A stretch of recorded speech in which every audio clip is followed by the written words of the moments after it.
Hi guys, welcome back to my YouTube channel Bhargavi creations.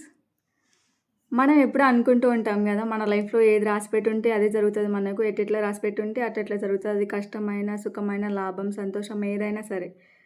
Same నేను కూడా అట్లనే అనుకునేదాన్ని. మనము ఎంతో కష్టపడి ఏదో చేసి చేస్తాము, బట్ అయినా కూడా ఎట్ ద ఎండ్ మనకి ఏం రాసిపెట్టి ఉంటుందో అదే జరుగుతుంది అని చెప్పేసి అనుకునేదాన్ని. బికాజ్ నాకు చదవంటే చాలా ఇష్టం, చాలా బాగా చదువుతాను. ఆమె టాపర్ ఆఫ్ ద కాలేజ్ అనమాట. సో నాకు ఎప్పుడు హై ఎక్స్పెక్టేషన్స్ ఉంటాయి. నాకు ఇన్ని మార్క్స్ రావాలి, ఇంకా సార్ వాళ్ళు నన్ను మెచ్చుకోవాలి, కాలేజ్ మొత్తం నన్ను మంచిగా పొగడాలని చెప్పేసి నాకు ఫుల్ ఎక్స్పెక్టేషన్స్ అనేవి ఉంటాయి. ఎవ్రీడే యాన్యువల్ ఎగ్జామ్ లెక్క చదువుతాను నేను. సార్ వాళ్ళు ఒక్క క్వశ్చన్ చదవమంటే నేను 2 క్వశ్చన్స్ ఆ రోజు ఆన్సర్ చేస్తాను, అట్లా చదువుతాను అనమాట. ఎప్పుడో యాన్యువల్ ఎగ్జామ్ ఉంటే నేను 1 మంత్ బిఫోరే నా ప్రిపరేషన్, నా రివిజన్ కూడా అయిపోతుంది 1 టైమ్.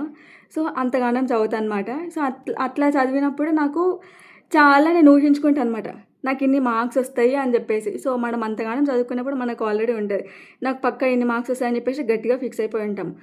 సో బికాజ్ నేను అంతగానం ఎఫర్ట్స్ పెట్టి చదువుతాను. నాకు అసలు పొద్దున రాత్రి అనేది తేడా ఉండదు. నాకు చదువు అవ్వకపోతే ఆ రాత్రి మొత్తం కూడా కూర్చొని చదువుకుంటాను. ఎక్కడ ఏది అడిగినా కూడా ఇట్లా తక్కువ ఆన్సర్ చెప్తాను నేను. అందరికీ నన్ను చూపించి ఇట్లా ఉండాలి, ఇట్లా చదవాలని చెప్పేసి సార్ వాళ్ళు చెప్తారు. అట్లాంటి స్టేజ్లో ఉంటుంది అనమాట నేను చదవడం కానీ, నా ఎఫర్ట్స్ కానీ. ఇది నాకు చాలా ప్రౌడ్ మూమెంట్. నేను లేకపోతే క్లాస్లో ఇంపార్టెంట్ క్వశ్చన్స్ ఉంటాయి కదా, అవసరాలు చెప్పారు సార్ వాళ్ళు. 8:30కి క్లాసెస్ స్టార్ట్. సో నేను అంతకు ముందు లోపే ఒక 10-15 మినిట్స్ ముందు లోపే నేను కాలేజ్కి వెళ్ళిపోతాను అనమాట. ఒకరోజు ముందు వచ్చిన వాళ్ళని ర్యాలీకి తీసుకెళ్ళిపోయారు. ఏదో ప్రోగ్రామ్ ఉంటే ర్యాలీకి తీసుకెళ్లారు. అయితే మా జువాలజీ సార్ వచ్చి రాగానే ఇంపార్టెంట్ టాపిక్ చెప్తాను మీకు, బుక్స్ తీయండి అని చెప్పి సార్ అన్నారు. అయితే అందరూ బుక్స్ తీస్తున్నారు. ఫస్ట్ బెంచ్లో కూర్చుంటాను అనమాట నేను. సో సార్ చూచారు, నేను లేను, అడిగారు నన్ను, భార్గవి లేదు ఏమైందని చెప్పేసి. ఇట్లా ర్యాలీ ఉండే, సో ముందు వచ్చిన వాళ్ళని ర్యాలీకి తీసుకెళ్ళిపోయారు అని చెప్పేసి వాళ్ళు చెప్పినారు. అయితే సార్ అన్నారు, అచ్చా ఓకే సరే ఈ రోజుకు చదువుకోండి మీరు, నేను రేపు చెప్తాను క్లాస్ అని చెప్పేసి అన్నారు.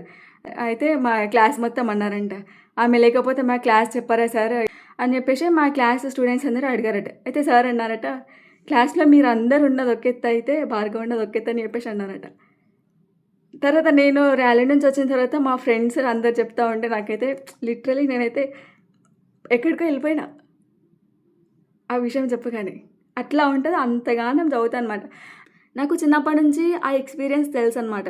మనకి మంచి మార్క్స్ వస్తే మనల్ని ఎట్లా ట్రీట్ చేస్తారు, అందరూ మనకు ఒక రెస్పెక్ట్ ఇస్తారు, అందరి దృష్టిలో మనల్ని ఒక వీళ్ళు ఇది అని చెప్పేసి ఒక మంచి ఇంప్రెషన్ ఉంటుంది.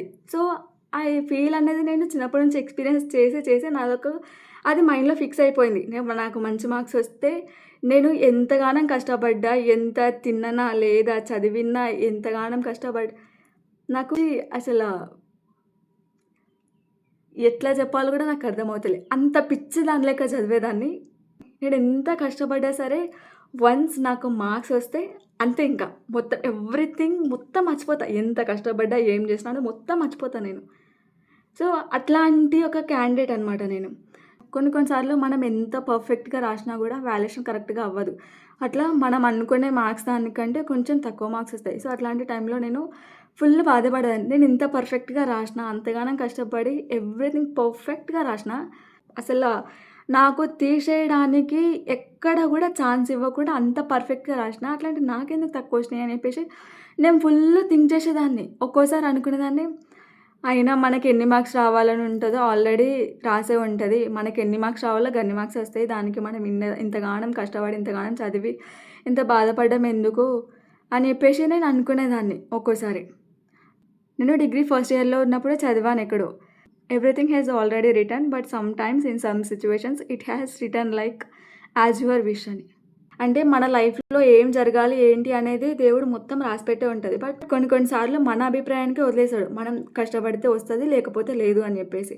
ఈ వర్డ్ నేను చదివిన తర్వాత అర్థమైంది నాకు, నిజమే కదా, ఏమో ఇట్లా కూడా రాసి ఉంటుందేమో కదా, మనం కష్టపడితే వస్తుంది లేకపోతే లేదు. కొన్నిసార్లు మన కష్టం మన ఫలితం అని చెప్పేసి రాసిపెట్టి కూడా ఉంటుందేమో అని చెప్పేసి అప్పటి నుంచి నేను నమ్ముతా. సో అప్పటి నుంచి ఇప్పటి వరకు నేను అంతా ఆల్రెడీ రాసే ఉంటుంది కదా ఏదైనా సరే అని చెప్పేసి ఇంకా మనం కష్టపడడం ఎందుకు అనే థాట్ రాదు ఇంకా నాకు అప్పటి నుంచి. ఏదైతే అది అవుతుంది. నా ఎఫర్ట్స్ నేను ఎంతైతే కష్టపడాలో అంత కష్టపడతా. ఆ తర్వాత జరిగేది ఏదైతే ఉంటుందో దానికి నేను యాక్సెప్ట్ చేస్తా.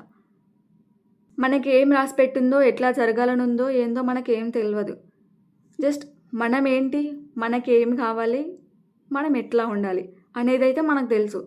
సో, దానికోసం వస్తదా, రాదా తర్వాత విషయం. మనం ఎంత కష్టపడాలి, మనం ఎన్ని ఎఫర్ట్స్ పెట్టాలనేది మనం పెడదాం. పెట్టిన తర్వాత కూడా రాకపోతదా, అంతే. దాని నుంచి ఇంకా మనం నేర్చుకుందాం.